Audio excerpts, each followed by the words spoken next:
चल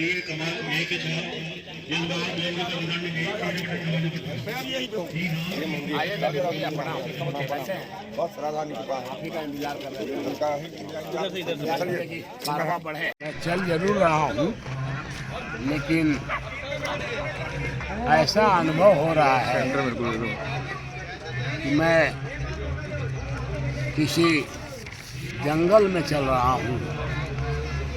चारों तरफ गंदगी का अंबार है, हर तरफ जंगल सा माहौल है, रास्ते बिल्कुल पथरीले हैं, उसमें आम आदमी नहीं चल सकता।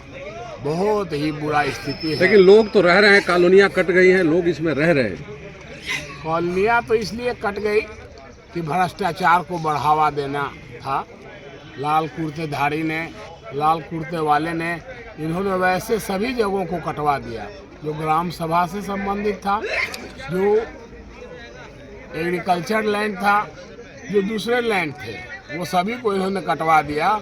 लोग गरीबी के कारण निश्चित तौर पे इन ज़मीनों में बस गए हैं, लेकिन आप देख रहे हैं कि अभी भी उनका मकान 10 फीट नीचे है और बूढ़े ही स्थिति में, बहुत बुरे स्थिति में जीवन यापन कर रहे हैं। यहाँ तक कि बिजली तक की समस्या उनको नहीं है। बहुत ही विधायक तो दावा कर रहे हैं कि सारी सड़कें और गलियां हम बनवा चुके हैं।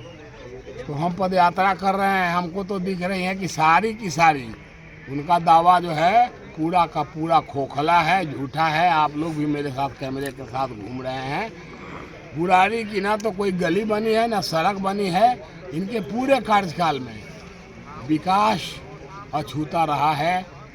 और अगर बुराड़ी आज भी अगर 20 साल पीछे चला गया तो इसका श्रेय विधायक जी को जाता है। पिछली बार भी आप गठबंधन से चुनाव लड़े थे, इस बार भी पूरी संभावना है, तो पिछले चुनाव से इस चुनाव में आप क्या अंतर महसूस कर रहे हैं? पिछले चुनाव और इस चुनाव में अंतर है कि पिछले चुनाव में लोग इनकी रेवड़ियों के चक्कर में आ गए थे, फ्री फ्री फ्री, और हम भी नए थे। यहाँ तीर भी नया था, लोग नहीं जानते थे कि भाजपा का ही तीर है, तीर ही कमल है, कमल ही तीर है। इस बार हर कोई समझने लगा है कि भाजपा के साथ इनका अलायंस है, भाजपा के साथ इनका गठबंधन है। कमल ही तीर है, तीर ही कमल है। अगर कमल का बटन, तीर का बटन दबाते हैं तो कमल खिलेगा और भाजपा की सरकार। आप लोगों से मिल रहे हैं, क्या क्या समस्याएं बता रहे हैं? वो लोगों से जब मिल रहे हैं तो लोग जैसे समस्याओं का पहाड़, दुखों का अंबार और बहुत ही पीड़ित लोग हैं। आम आदमी पार्टी के खिलाफ कह रहे हैं लोग कि काम नहीं हुआ है क्या?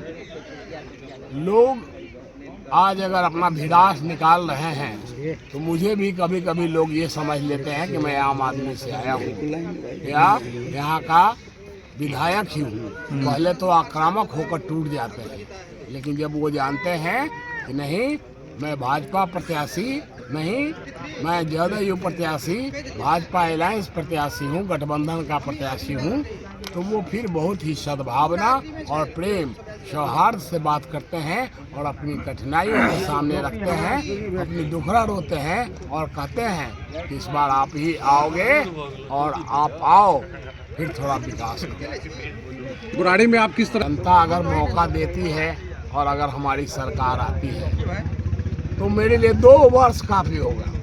मैं इतना ही कहूँगा कि बुराड़ी के विकास के लिए मेरा कार्यकाल का 2 वर्ष, मात्र 2 वर्ष ही काफ़ी होगा विकास करने के लिए।